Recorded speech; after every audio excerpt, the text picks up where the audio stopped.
My name is Lelia Green from Edith Cowan University, and the ARC Centre of Excellence for Creative Industries and Innovation funded the Australian project, which was parallel with EU Kids Online. The surprising thing for us was that Australian kids were 2.5 times more likely to say that they'd been bothered by something they'd come across online compared with the average respondent to the EU Kids Online project in Europe. And we're still confused as to exactly how this was or why this was, but it may be because at the time that we did the research, 46% of Australian children said that they had gone online using a mobile or smart mobile device, whereas the average in the EU was 12% at that point. So it could just be that untethered devices at that stage allowed kids to indulge in more risky behaviour. And that's one of the things that, the technology keeps changing, and we struggle to know exactly what the implications are.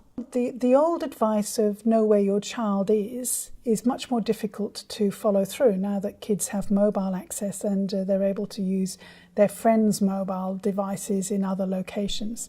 So the really important thing is to keep the channels of communication open, particularly with kids throughout the age range.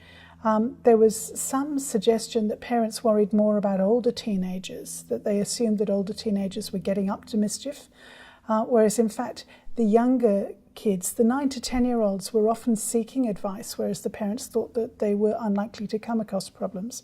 When younger kids did come across problems, they were much more likely to be unsettled by them than the older teenagers.